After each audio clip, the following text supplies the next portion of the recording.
So my name is Angelika Twasińska. I'm the head of Weird Fictions Research Group at the American Studies Center, University of Warsaw, and it is my great pleasure to welcome our guest, who's also our group's member, Filip Peringer. So Filip Peringer is a student of interdisciplinary individual studies in humanities and social sciences, University of Warsaw, and he specializes in cultural studies and American culture.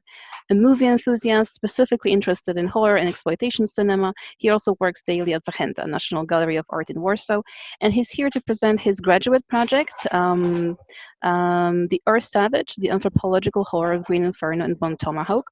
I'm very excited to listen to this talk, and just a couple of really tips on what we're going to do here. So Philip is going to talk for about 30-45 minutes, and then we'll have time for a Q&A. If you have any questions, note them down or put them in the chat box on your right. Afterwards, after the presentation is finished, we'll go back to them and we'll read them out loud. If you prefer to ask a question via mic, that's also cool, but please notify us in the chat box so that we know the order of questions. So I think that's all. I think we can start. So Philip, the floor is yours. You're welcome to start. I hope everybody can see my presentation. So yes, my name is Filip Peringer. I'm a student of interdisciplinary studies, and I am specializing in cultural studies and American culture. Today I'll be talking about the problem of portrayal of native and indigenous people in movies like Green Inferno and Bone Tomahawk. I used the name The Earth Savage. Why I will explain a bit later. And since we're starting, content warning, there will be talk about cannibalism, sexual violence, mutilation, and racist topics. And though I'm not actually showing any footage from the movies I'll be talking about, if you want to watch those movies, you have to be prepared exactly for those elements. Both movies are incredibly brutal. Both are somewhat connected to the tradition of exploitation in American cinema. Well, I'll try to start at the very beginning. The three topics I pointed out here are a part of problem I noticed at some point while either watching movies or reading about them. In the cinema, especially in horror cinema, there is still there are still fears that are preceding the age of cinema. We can see that creating otherness in horror movies usually is connected to some tropes from previous ages, from previous. I think some people. Some people are in chat. Okay. I hope everybody. I hope everyone is in, because I don't exactly know how to let people into the presentation, but okay. Well, to start from the very beginning, the problem I noticed was when I was reading the book Folk Horror by Adam Scoville. I noticed that the author, while writing about folk horror, especially the three movies that are called The Unholy Trinity, these are Witchfinder General, The Blood on Satan's Claw, and The Wicker Man. He was mainly writing about European experience. Each of these movies present some kind of horror story based in English, either in English folklore or in English culture, or some callback to previous elements of European cultures.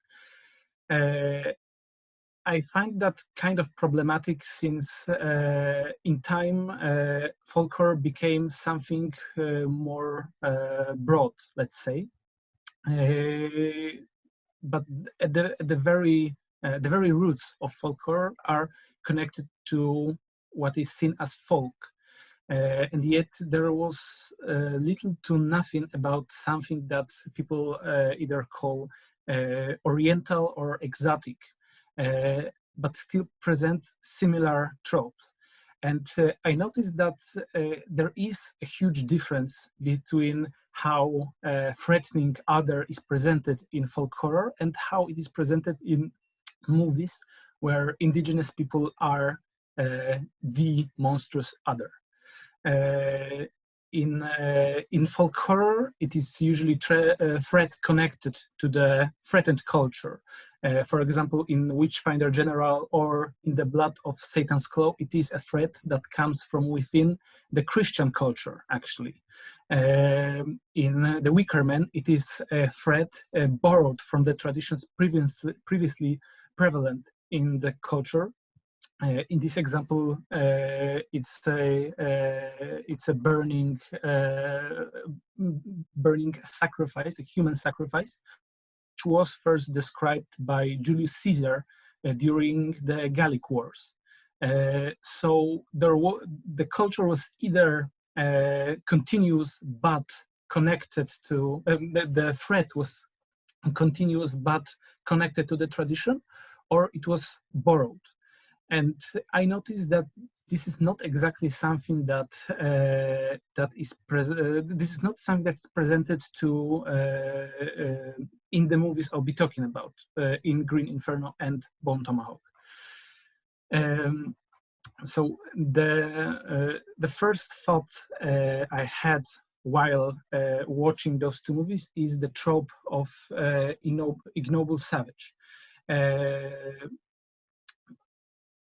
The ignoble savage was mainly used as a racist excuse to exterminate or incorporate to the civilized culture native people of various lands. Those who were either aggressive or not willing to incorporate was very quickly called cannibals.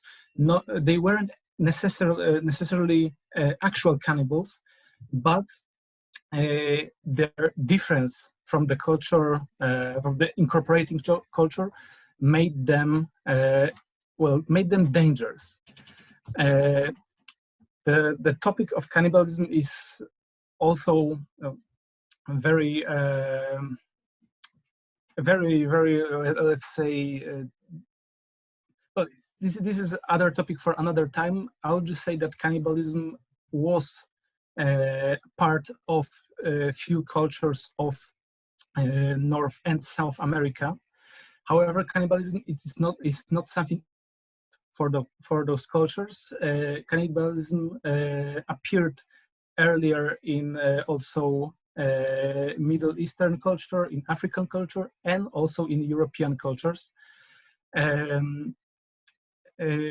However, in this particular situation, the cannibal had to be different. The cannibalization of the white body had to appear as truly threatening. So even if there were some elements of European there were some European cultures that had the elements of cannibalism, they were, let's say, forgotten to create the image of the ignoble savage, the savage that is hell-bent on destroying what is civilized. The picture you can see is actually the depiction of a situation in which the author imagined how it would look like if the savage would get let loose. And it was, of course, presented as the end of white men. And of course, I believe some of you, if not all of you, will notice that ignoble savage is the opposite of noble savage. There will be some talk about noble savage during this lecture, but for now, it is valid to understand that ignoble savage is the main portrayal of the savage presented in the movies I will be talking about. Well, although I will talk about mostly about the 21st century, it is vital to say that these tropes aren't new. The idea of the either ignoble savage or more threatening the Earth savage were earlier in the American cinema. For example, in the jungle horror or in the Revenge from Beyond the Grave, the examples I brought in here are through them you can see the problem. For example, in King Kong, which was somewhat considered the jungle horror, the natives of Skull Island were trying to sacrifice white women to something they considered a god, the titular King Kong. In Cannibal Holocaust, a movie that was created years later, it was, well, basically, since it was part of Asian era, it was mainly presented, the rituals were mainly presented to shock the viewer, to show something that is so abnormal to a white person's experience that it would truly shock. The Revenge from Beyond the Grave is also something I will kind of talk about here. The example I brought here is Poltergeist, but it's important to note that mostly when any culture or any element from the culture of any Native American tribe is presented in American movies, it is usually presented as the Revenge from Beyond the Grave. It is either by presenting the Indian burial grounds as the place where there's like old or ancient evil that also is a threat to white people, or there's a ghost or a demon lurking in the woods, in the American woods, that also wants to do harm. Although some could consider that the Revenge from Beyond the Grave, as the title says itself, is kind of a justified revenge or kind of a justful vengeance, it is really rarely presented as that, since the victims of this revenge are usually not in any way connected to the problems of Native Americans. Of course, the sheer existence of Indian burial grounds and this trope says a lot about the history of America. However, people who are usually attacked by ghosts or demons are pretty much never the perpetrators of atrocities done to Native peoples. Well, in the picture you can see a screen from the original King Kong from 1933, and if you know the whole series of King Kongs, the series of reboots and remakes, the figure of the savage always changed with time. In the first movie, they were portrayed as stereotypical and racist representations of African culture. Later, for example, in the newest version of Peter Jackson's King Kong, they were closer to Native Americans. In the very new Kong's Skull Island, where they are not really presented as threats, they are way more oriental, let's say, but they are always presented as somewhat ancient or well, dangerous. So these are the, let's say, roots of the problem. The depictions of the natives and indigenous people in the culture, and mainly in the cinema. The way that, let's say, white cinema portrayed them, the way it either changed them or tried to show some elements that weren't exactly true. So now, with all that knowledge, we can go to the main problem: the two movies, Green Inferno by Eli Roth and Bone Tomahawk by S. Craig Zeller. And I believe some of you might not have seen those movies, and good.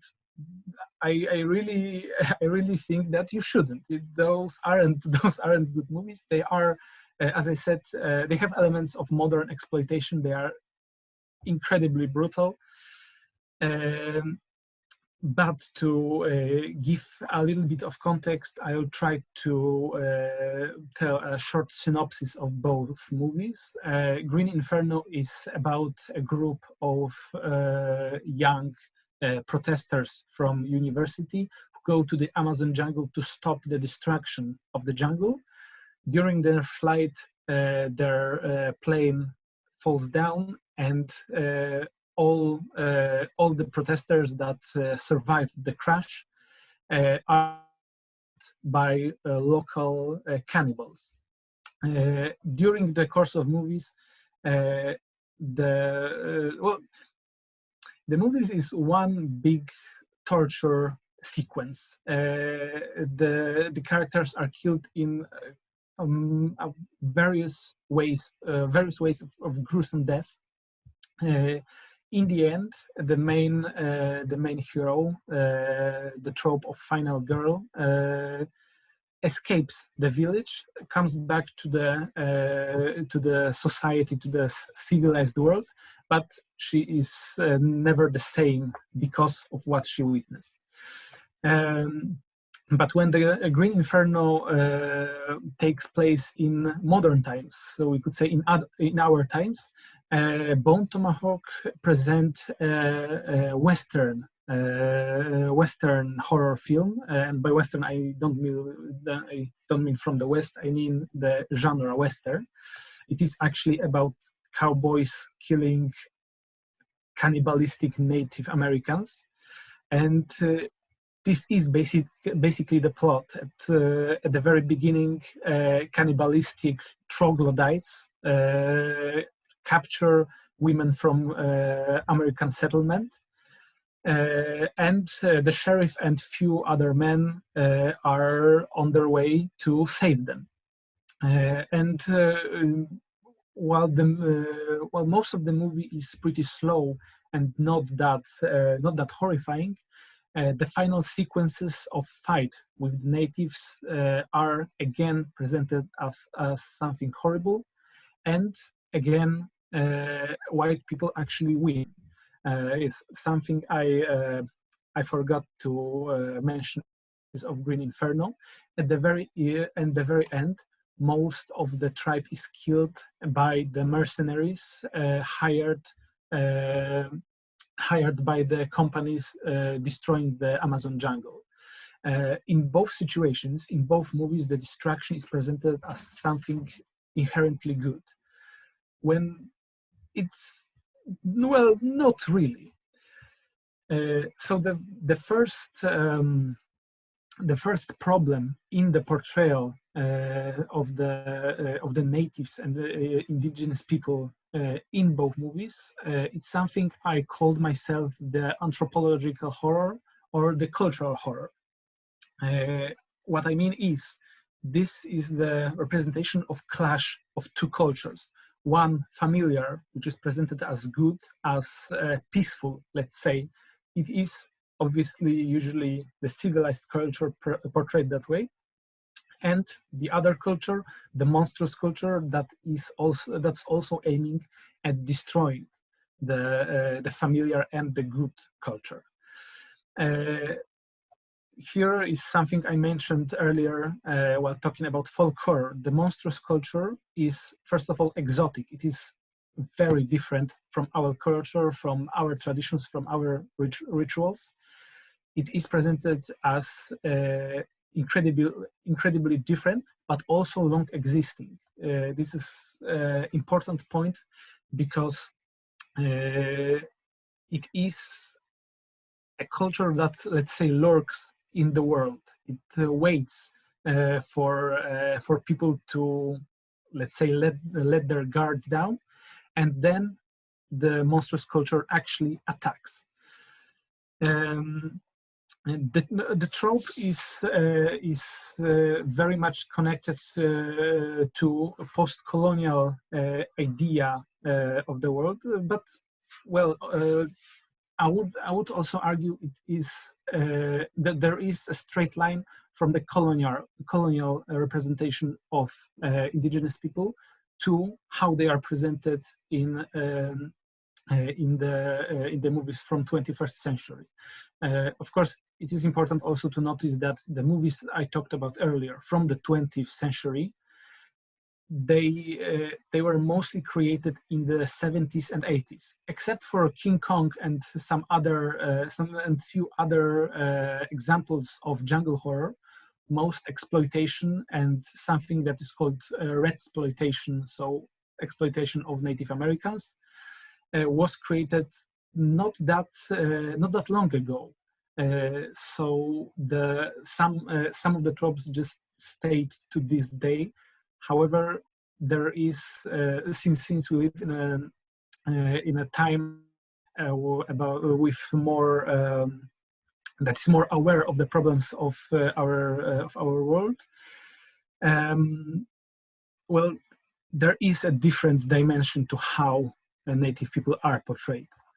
So the monstrous culture, I already said some of the elements, but the monstrous culture is ruled by the rituals, by the tradition. The monstrosity of people in that culture comes from the way the culture is itself. Usually there is no, let's say, good traits presented of that culture. Of course, we can say that the culture creates the people and the people creates the culture. However, it is usually, in these movies, it is usually presented as the culture that created those people. It is kind of like which one came first, egg or the chicken. Here, the culture is always first, and the culture always dictates how the monstrous people acts, and they also they always have to act monstrously. Something that I had a huge problem with, especially watching both movies, is how the rituals and traditions of indigenous people were portrayed. As I said, there were and they are some cultures that still cultivates some kind of cannibalism. However, there is a possibility to either trace came to be or to explain through the place that the culture is occupying why these traditions are taking place. This is the problem with both. This is a huge problem with both movies. In Green Inferno, within the sequence of the torture, we can see a variety of different cannibalistic practices that make no sense together whatsoever. Sometimes the villagers eat the bodies cooked. Other times they just eat it raw. It is in the end presented just to shock the viewer. There is no point. There is no point in those rituals. Differently, of course, from our world. Similarly, in Bone Tomahawk, there is one sequence of preparing the sacrifice and in the end killing a person that also is presented mostly to shock the viewer, not to create any sense of what the culture is about. The culture in the end is only about the destruction. And this is the only element that the directors wanted to present. As you can see, some also mentioned, similarly to the 20th century monstrous other, the monstrous culture seeks the Western women. And in both movies, and in more movies I will talk about a bit later, the main problem, or in case of Bone Tomahawk, even the main MacGuffin, is the white woman that is captured by the natives. In the Green Inferno, the white woman also escapes and becomes the final girl. In Bone Tomahawk, it is a bit different because the cowboys or the sheriff and the men rescue the women. In both situations, it is the women body that is desired by the monstrous culture. It's about to be connected to the monstrous culture, but this connection is at the very end stopped. The main portrayal of how the monstrous culture works is the transgression of the familiar body. At this point, I think I talked enough about cannibalism and also how it is in both movies. But the other form of this transgression is a kind of sexual violence. It is also presented as a juxtaposition to how Western men treat women and how the Earth savage treats women. In Bone Tomahawk, it is revealed that the monstrous troglodytes are actually crippling the women to use them only to breed. In Green Inferno, the villagers want to incorporate the main character to the tribe by conducting a ritual of passage that is connected to genital mutilation. In both situations, this transgression is presented as something normal for the monstrous culture. To let's say hit harder when it comes to presenting the differences, there is a difference of how the culture see the body, not only as a body, but also as something to feed on, but also how they see women, especially women from other culture. The problem of incorporation into the tribe or into the monstrous culture is something interesting because there exists an incorporated savage. This is a trope that the name I got from a book, Empire Islands, Castaways, Cannibals, and Fantasies of Conquest by Rebecca Weaver Hightower. In this book, not coincidentally to this lecture, she's describing of how the native culture and the native practices are presented in Daniel Defoe's The Life and Strange Surprising Adventures of Robinson Crusoe. Of course, she is talking about Man Friday, the savage that the main character, let's say, saves from the cannibals and incorporate into his, let's say, his culture and his point of view.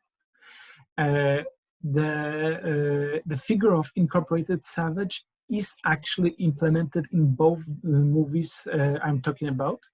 In Bone Tomahawk, it is a figure of nameless Native American who comes to, well, explain why the attack occurred, and for some reason he knows exactly everything about the tribe of troglodytes, even though he is not part of it. But the movie presented as something natural, that a man from this territory would know about any threat, especially from also native people.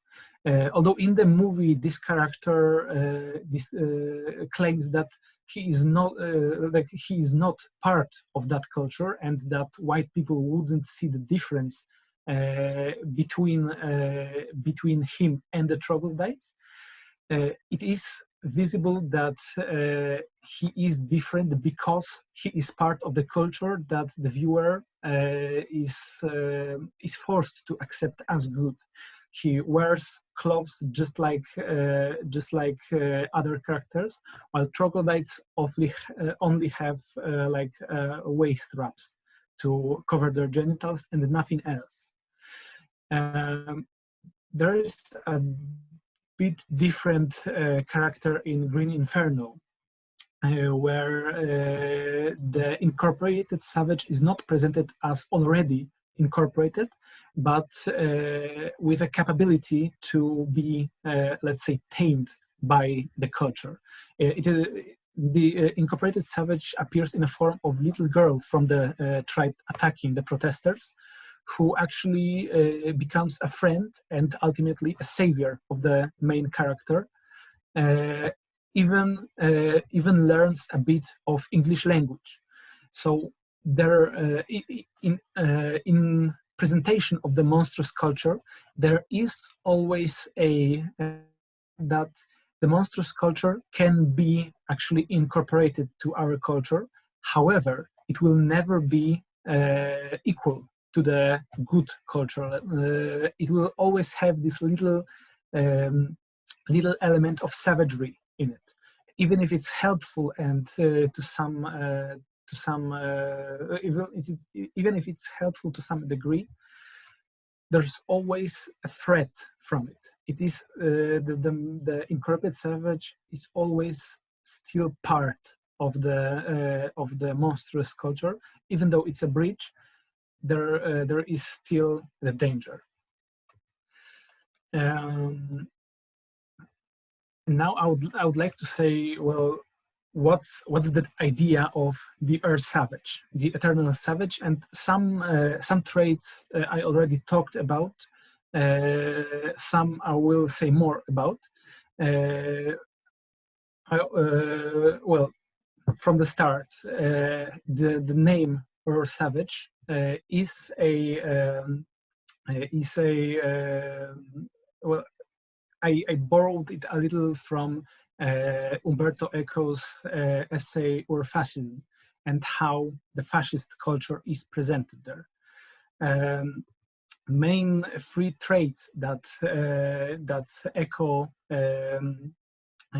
mentions that could be connected to Earth savage is first the cult of tradition, the fifth trait, fear of difference, and seventh, the obsession with a plot. Those are traits of how the fascist society works and the fascist ideology. However, each of these traits is somewhat presented or displayed how the natives in the movies are presented. The cult of tradition implicates that there is a tradition that existed long time. And similarly, the tradition of the monstrous culture in those movies is also long existing. Fear of the difference in fascist cultures and in fascist ideology is obvious, and the difference between the people fascists consider normal and people considered not normal, is visible, especially since both movies present the natives as somewhat animalistic. That's why I hesitated a bit while saying people, because in Green Inferno, the natives have visibly painted skin to look less like human, like humans. In Bone Tomahawk, it is said that the troglodytes actually how to describe it.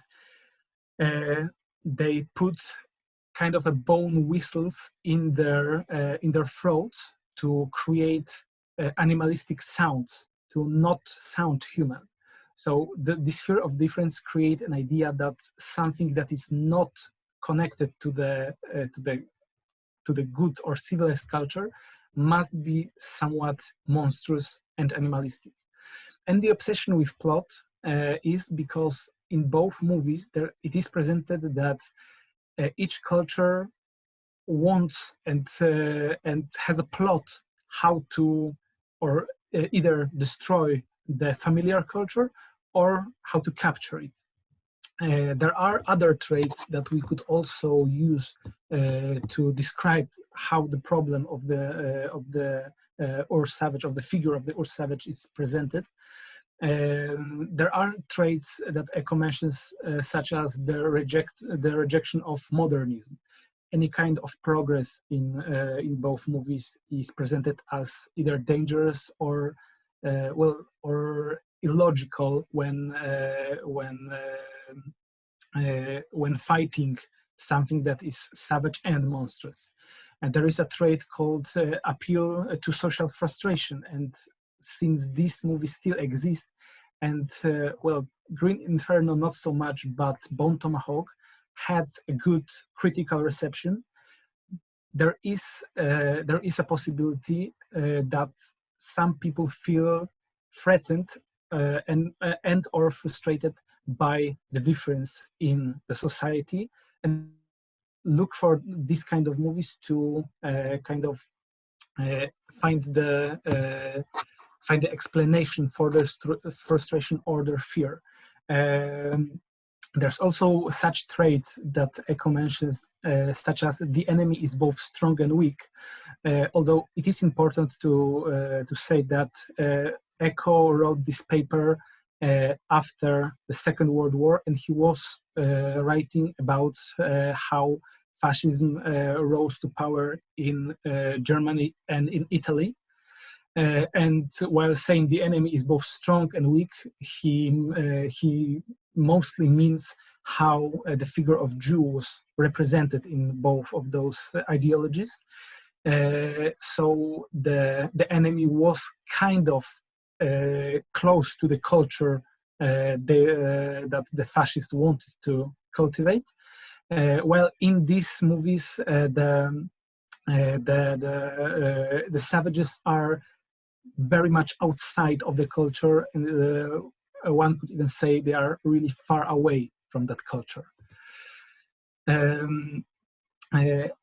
And yes, as I said before, the Ur savage and the monstrous culture is presented as eternal, long existing, and continuous in its existence. I would even say that it is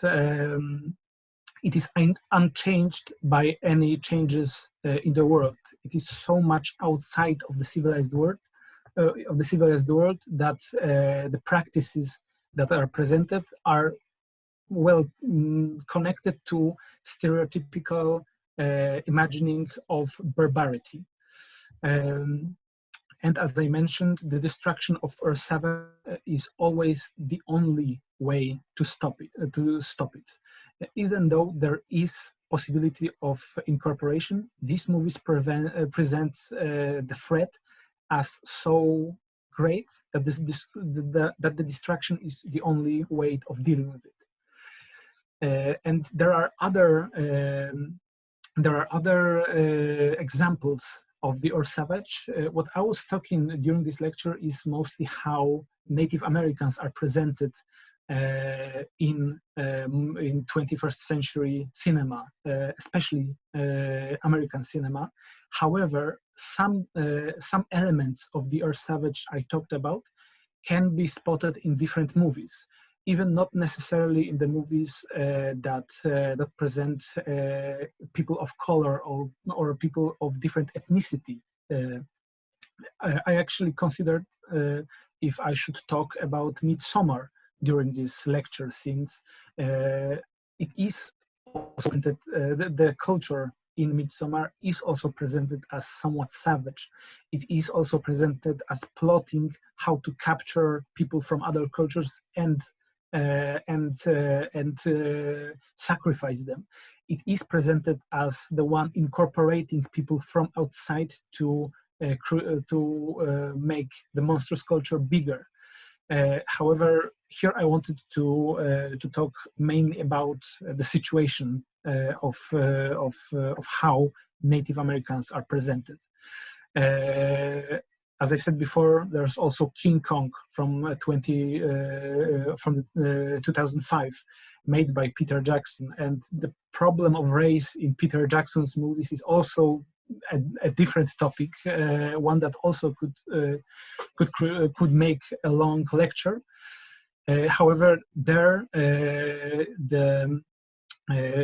as I said before, the natives are presented first as animal-like, more resembling the King Kong himself than people who come to the Skull Island, and they are presented as to some extent ravenous. The cannibalism is not explicitly said.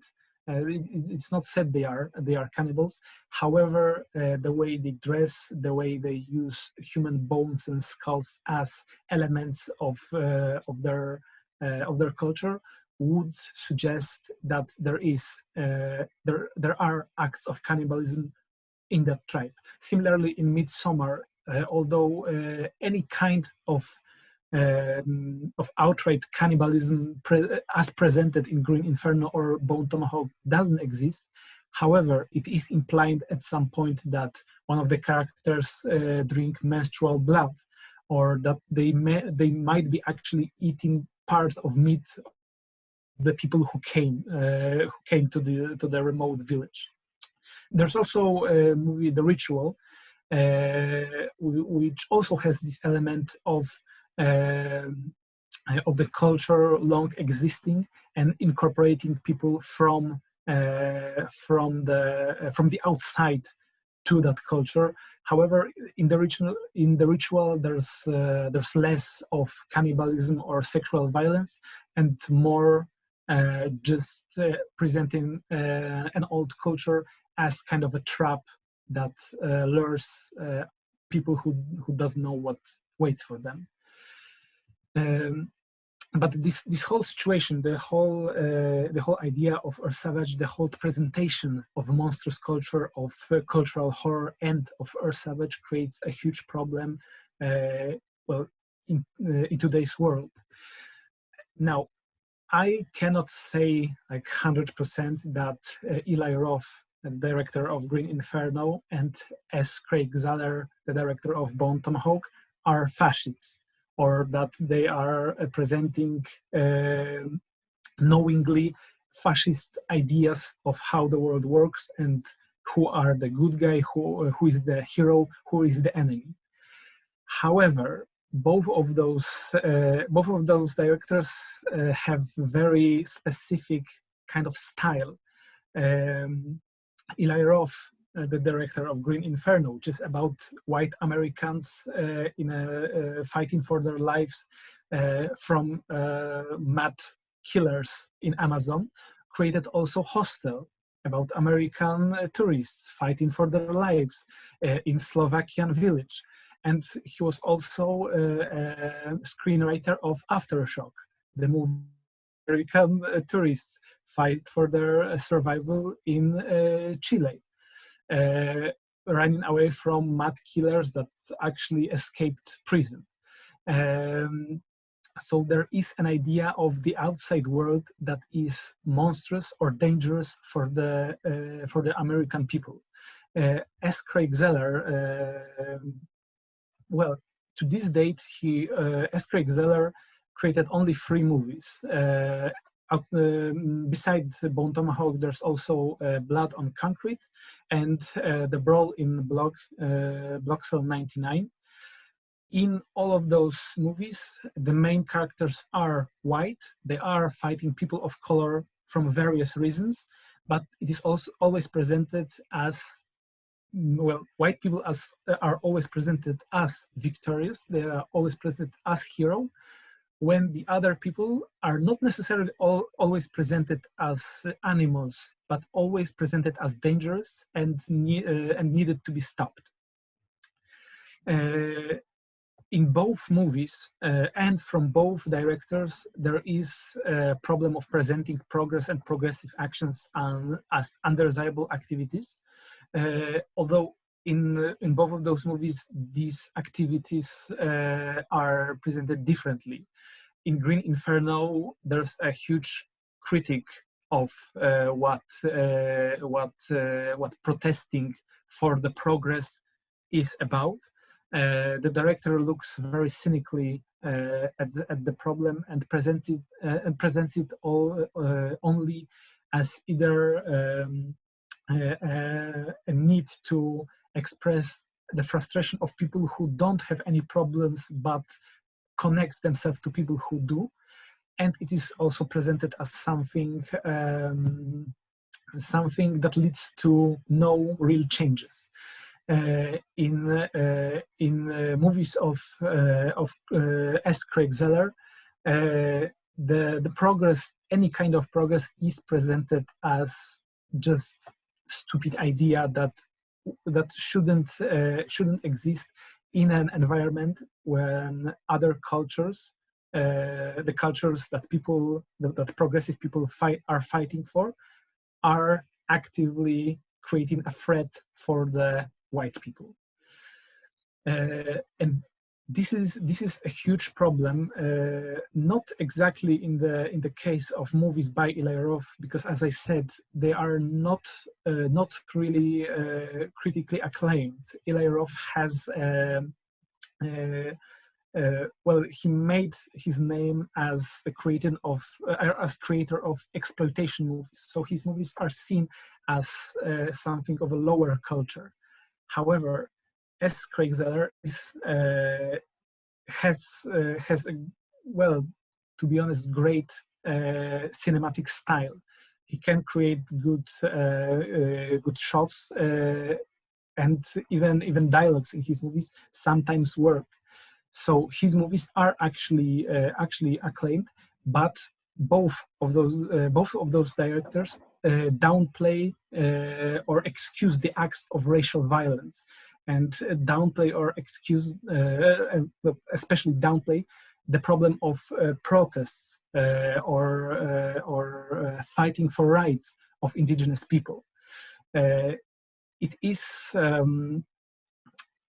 well, it's really it's really bad. It's hard to say it otherwise. There, in current times, there are movies, also horrors, created by, for example, Native Americans, who and those movies say a lot about the situation of Native Americans, about their struggle, their everyday struggle. However, in the movies I'm talking about, both movies are well known, even if not critically acclaimed.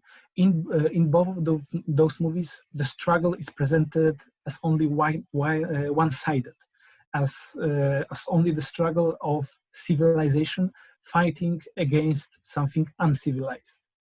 When in reality, this is not the case. This is really not the case.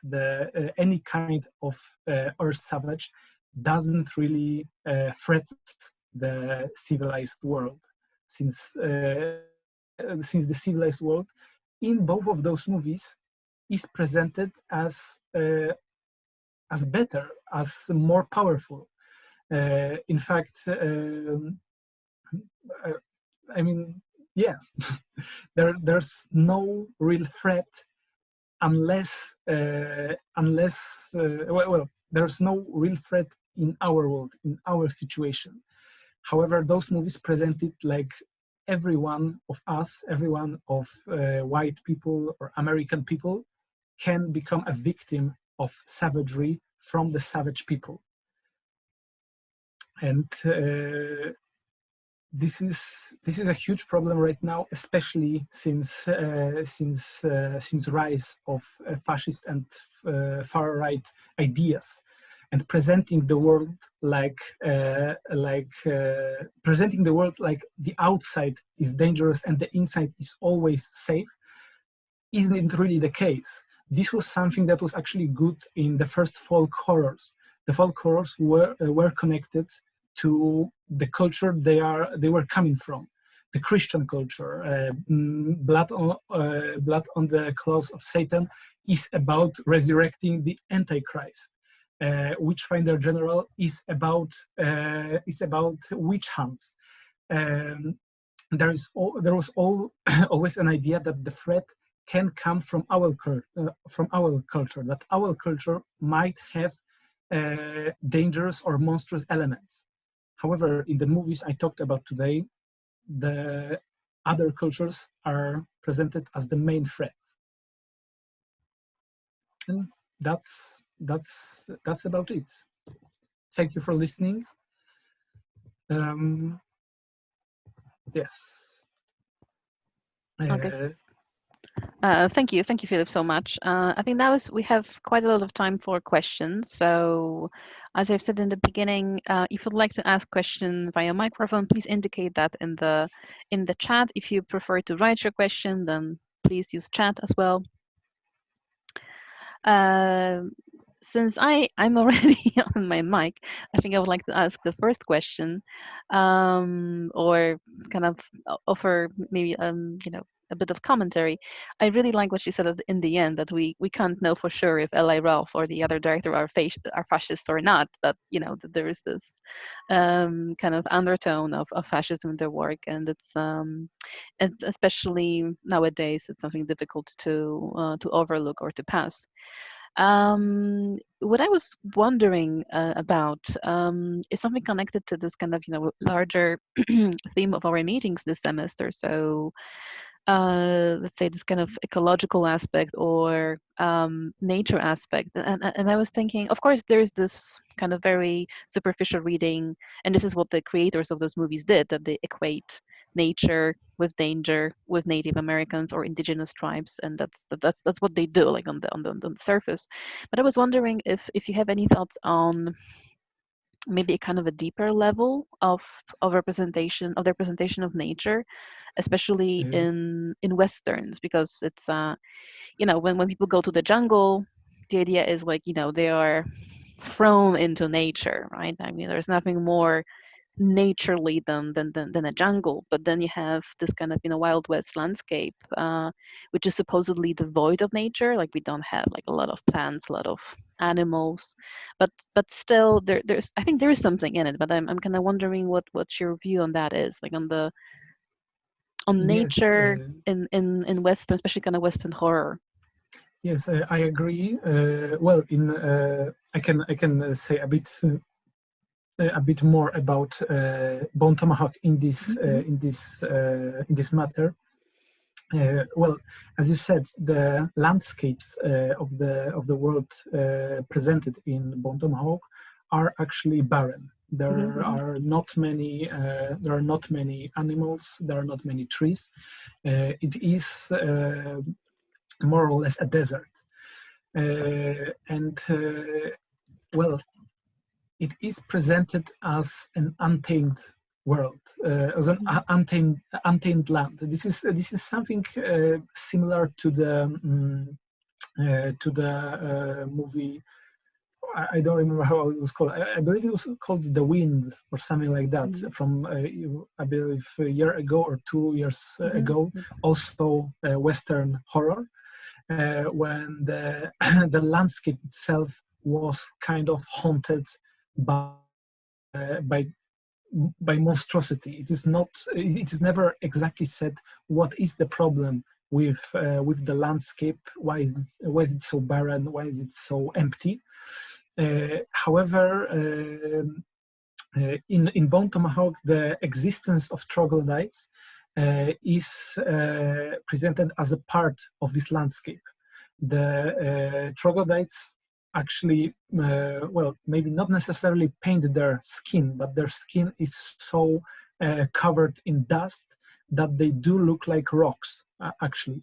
They live in caves. They are kind of presented as cavemen that never evolved. Well, they are called troglodytes. And the way they act, the way they look, it seems that they are part of these caves. The fact that they are hiding actually from either from society or from other tribes is also I would say part of this idea of a kind of a cultural lurking somewhere waiting to strike. Something I might have not emphasized earlier. In Bone Tomahawk, the idea is that those troglodytes live like hundreds of kilometers away from any settlement. And they are actually, within the plot, going out of their way to capture a white woman and bring her back to their cave. And to make her a part of this landscape in the process. Well, any like ecological idea in Green Inferno is more visible as the main characters come to the Amazon forest to protest against the destruction of the jungle. However, from the very beginning, the jungle is presented as something I wouldn't say unnatural, but mystic. For example, at some point they see a black jaguar by the river, and at that very moment they hear a story that jaguar it is said that the jaguar protects the jungle. He's like a good spirit living there, and of course the black jaguar appears later in the movie, even more emphasizing that this place has something mystic or well, unreal about itself. Yeah, so when it comes to Western horrors, I think the barrenness of the landscape creates the horror, and the fact that within the emptiness still can be something dangerous or monstrous. Mm-hmm. Yeah, so it's this howling wilderness from Puritan era, right? That kind of bites back, and I find it kind of ironic and interesting that what we have here are narratives of reverse colonization. So we have the fears of the white people, of white colonists coming to hunt them back. Like, we stole your land, and now we are getting ravaged because of that. But of course, it's this gesture of disavowal. The revenge is so monstrous, and so it's presented in a way that speaks to its inadequacy, that it's immediately rejected.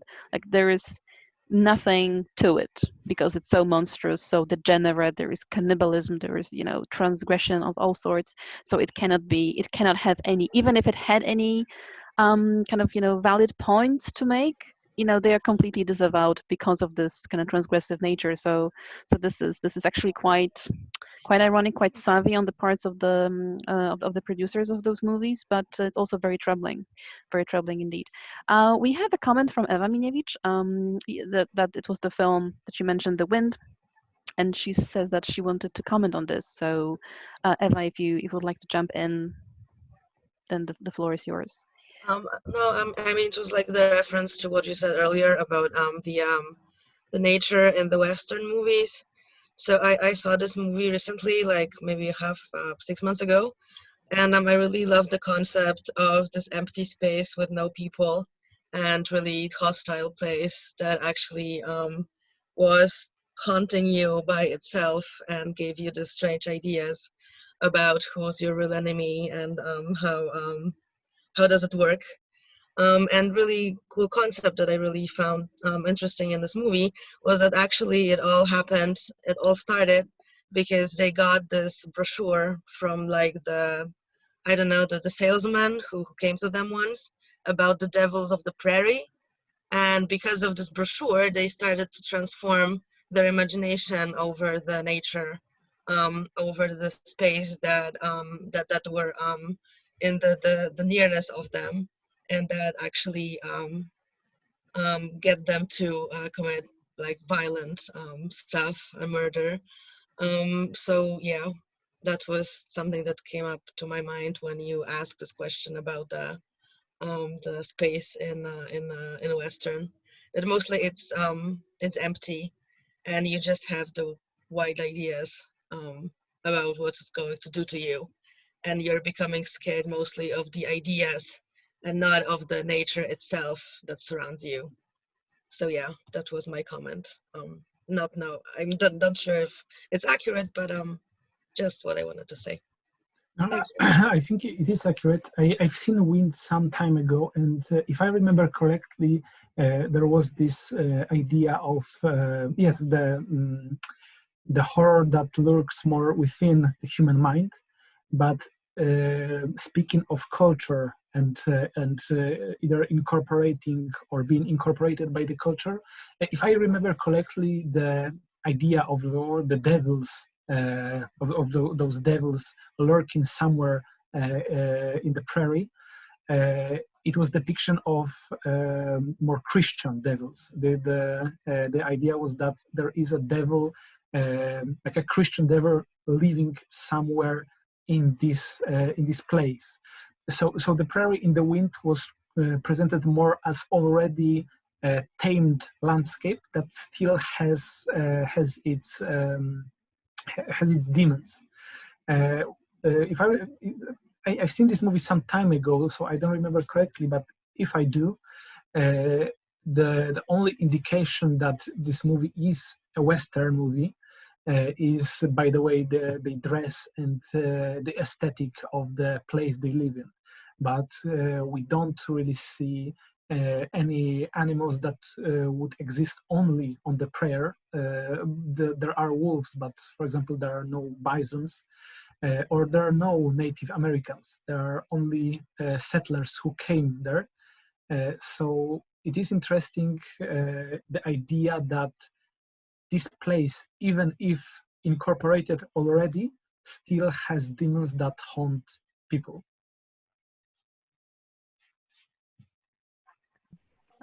Totally. Sorry, Eva, you'd like to follow up this? Yeah, I wanted to say that this is exactly what's in this movie. Like this is empty, haunted space with actually no other heroes than this main four people who exists. And this Christian imaginary is also really important there, as this is not like the native indigenous spirits or feelings. This is something that they brought with them, like the religion, the beliefs of like the old country. They pray even either like native languages from Europe. So yeah, this is this imaginative haunted space that is mostly in your mind and not like in reality surrounding. So yeah. Thank you, Eva. We also have a question from Philip Braten, so I guess Philip will use his mic. Yeah. Hi everyone. Hi Philip. Thanks for the great lecture. I have a question about the critical reception, and in particular, I'm thinking of Bone Tomahawk. Since Green Inferno was pretty much almost exclusively negatively received by critics, and Eli Roth's reputation is generally very, very bad. I remember that when Bone Tomahawk came out, it instantly became this sort of darling, the critical darling, right? And I remember my surprise when I actually watched it and was struck by basically the exact same issues that you have singled out in your talk today. So do you have any thoughts about this, or maybe any theories why was that? Did you study that reception at all for your project? Yes. Actually, some time ago, when I came up with this idea, this idea of the anthropological horror, my first thought was Bone Tomahawk, and I tried to find some reviews that would point out the problem of the violence on natives, and there were pretty much none. Then I tried to look explicitly for the critique of representation of Native Americans in these movies, and well, there are, of course, there are either blog posts, there are scientific papers already on this representation. However, the problem was that the critical reception was positive, and I believe it is actually because the movie had for some people, it had good horror values. The idea that most of the movie is very slow, very, let's say, tamed. We don't see much of the enemy, of the monsters, and at the end there's like a huge carnage. Maybe that was something that that appealed to the audience. I also had the problem that at some points this movie was just boring. There were just boring moments, but I have to say, like, the color grade or some shots were really good. This is a problem that as Craig Zeller has. He has like aesthetic sense. He know how to create either a scene or a fight scene. Well, maybe this, especially since most of his movies are somewhat action movies. But because those elements are presented as either as either good or nicely done, some other elements are overseen. There's, of course, also the problem that some people just don't want to look for any kind of ideology in movies and want to just, or any text of cultures, want to just look at them as like mechanical products. Like kind of like I said right now, the shots were good, the color grade was good, the acting was kind of good, and by writing only about this, they are excluding any ideological problems that the movies might have. I wonder if it wasn't, because I think it was like 5 years ago that this movie came out or something like that. Maybe. Yeah. So if maybe we were ahead of the cultural moments that happened a little bit later, right? And I wonder if the movie came out today or last year, if it maybe a little bit different, right? But who knows? I would think that, but the story of struggle of Native Americans of various tribes in the American culture, it's incredibly long and incredibly harrowing. So I mean, I guess people can just forget, especially when they are not part of the culture that was in some way destroyed. People can just straight up forget that something happened. But then again, S. Craig Zeller created movies like Blood on Concrete, which is about police violence on African Americans. And it was like 2 years ago. And the problem of police violence, like, the problem is continuous for many years. And still this movie came out, and still there were good reviews, like again saying, oh, the cinematography was good and stuff like that. So I really don't want to believe that it is because people just turn away their eyes from anything that is even a little bit racist or fascist. But there is such possibility that some reviewers just don't want to see a problem in what Zeller is creating, especially since Zeller is a skilled cinematographer. I just wanted to read Asia's comment. Maybe also Bone Tomahawk does not attract the public that would criticize it for being problematic, but that should be verified. It's just my intuition based on the fact that I'm not keen on Westerns. So I can maybe add to this that I remember the reception of Bone Tomahawk in the kind of horror, let's say, critical circles, and of course it was very enthusiastic, and I think no one had any like real problem with the depiction of Native Americans, but it's I think that's one of the kind of spots in horror criticism, especially the kind of popular one. I'm not talking about kind of horror studies as such. That persists, right? That it's kind of normal, and putting this in quotation marks, to have clans, families, groups, races, right, portrayed in ways that are monstrous, and that's okay, right? Because that's a tradition of horror, especially brutal, kind of gory horror, like I don't know, The Hills Have Eyes, or the one in question, Bone Tomahawk. So I think it's not something that was kind of it wasn't kind of caught by the reviewers, and I'm kind of wondering, and I don't know this, if the same thing happened with people who cover Westerns, who I think might be a bit more attuned to those kind of problematic questions. I don't know, because I hate Westerns, so I don't really know much about them. And I don't follow them, so it's kind of interesting. What would kind of Western-oriented critic, what would they say about this film? Would they be just offended by the gore, or would they also kind of pinpoint the problematic depiction of Native Americans?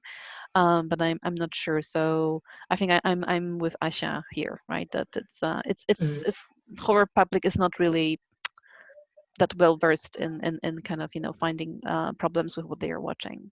Well, in Bone Tomahawk, I talked about how the incorporated savage is presented in Bone Tomahawk, but this nameless Native American has one line that kind of excuse any kind of racism later in the movie. Because although this is a Native American who exactly knows who troglodytes are, how their culture works and stuff like that, that would 100% present him as understanding of that. He says, first of all, they are not my culture. They are of this land, but they are not my culture. And when the character played, I believe, by Kurt Russell asks how they look, he says that white people wouldn't differ them from me. And it kind of creates this idea, oh, maybe there understands that white people see all Native Americans are as savages. But there is still question, why would a Native American incorporated in the culture know about all of this, or know about this monstrous culture and the troglodytes and the cannibalism and everything like that. So maybe here's the problem, that Zeller created like tiny bit of let's say escape route for himself. If anyone would say that something racist about his movie, he would say, no, it is not. I presented normal Native Americans. The huge problem is also, and also something I didn't mention, in both movies, native people of those countries actually played the savages. So there's not only like a native, the Native American incorporated in the culture, played by an actual Native American, but the troglodytes are also played by Native Americans. In Green Inferno, the cannibals are played by Native South Americans. So this is a huge problem, because of course movies create an opportunity for people from other cultures to play in them. But when it comes to movies such as horrors, people from other ethnicities or other cultures are usually used to present monsters, or to present them as monsters. And I've heard that people playing in Green Inferno didn't have much problem with that. because they weren't actually of the tribes that actually still exist in Amazon jungle, because yes, there are still tribes who aren't incorporated into Western culture, but still the problem exists of how the people that are connected to some either culture or some land are presented, and how people and how those people are used to present the monstrosity of or their previous cultures. Yeah. Yeah, thank you. Do we have any other questions? Oh yeah, we have Agata Podbielkowska, so please do. Yeah, I just wanted to comment upon the fans of Western and what they might say about these two movies. But I just think that maybe some that really eager fans of, especially the golden era of Westerns, with John Ford, of course, being the main hero, they might also like kind of overlook the problem of the depiction of Native Americans, since in John Ford's movies, they were always the bad ones, and they were always the attackers, and perhaps they were not that animalistic, but still they were these uncivilized creatures, bloodthirsty creatures. So that's my thought about it. Yeah, so the history of Western is not a very bright one, and not to mention what Philip has kind of draw our attention to, that in those two films, the actors and actresses playing the savages are actually people belonging to indigenous tribes or Native Americans in the case of Bone Tomahawk. And in the kind of original golden era westerns, you basically had just a lot of red face, so white people kind of pretending to be Native Americans, which is there's this wonderful documentary called Red Injun.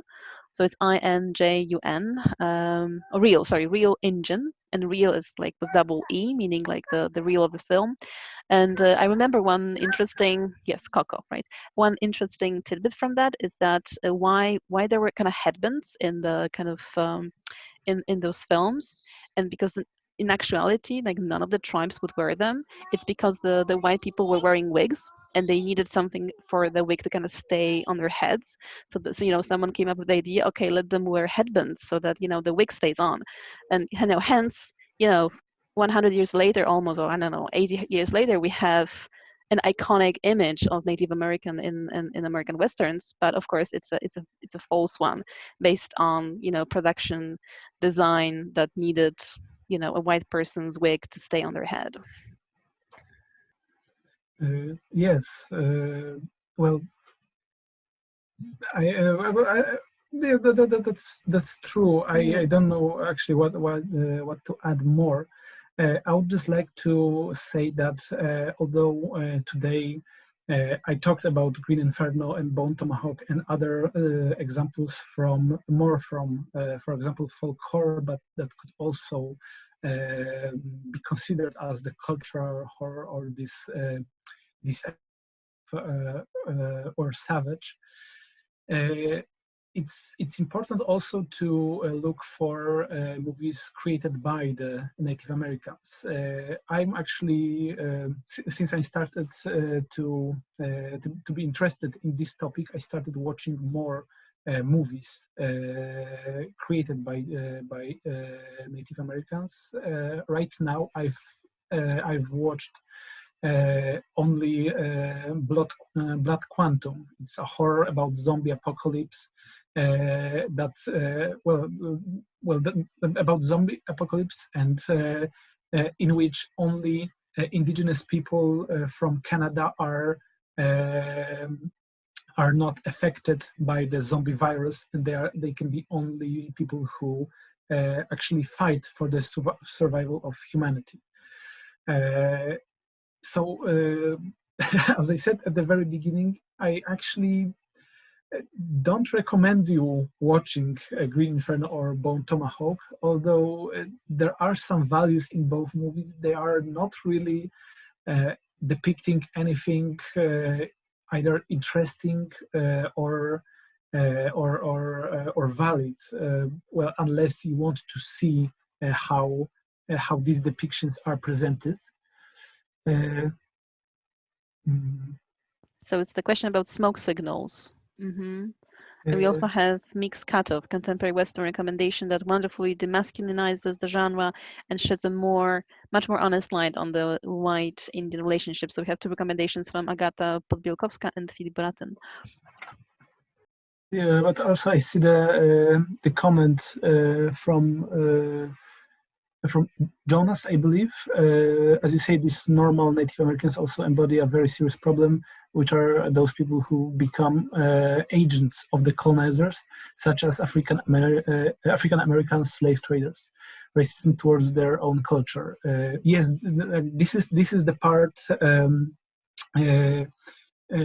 This is what I also kind of said about incorporated savage, and when looking at the figure of Man Friday described by Weaver Hightower, there is this problem of people becoming more in the incorporating culture, and in the process become less sensitive of the problems, the problems that are in the, well, let's say, original culture. Yeah, that's a very good point, actually. And I didn't see smoke signals or mix cutoff, but I will check them out. Yeah, as I said, I'm at the very beginning of this journey right now. I was more interested in the whole idea of the monstrous culture and the idea that my girlfriend said to me, that this idea of long existing culture is really similar to this idea of fascism and the long existing good tradition versus the long existing bad tradition. Okay, I think we're kind of, drawing to an end. So if there are no other questions, I would like to thank our speaker once again. Philippe, this was great and very informative. I think I will ask you to share this presentation with me privately, because I would like to kind of, take another look at that. But of course, there will be a recording of this session, so we'll upload everything in a couple of days to our website on American Studies Center and to the Weird Group's Facebook profile. Thank you all for participating, and see you next week for our last lecture in the ecogothic landscapes. Thank you once again. Bye-bye.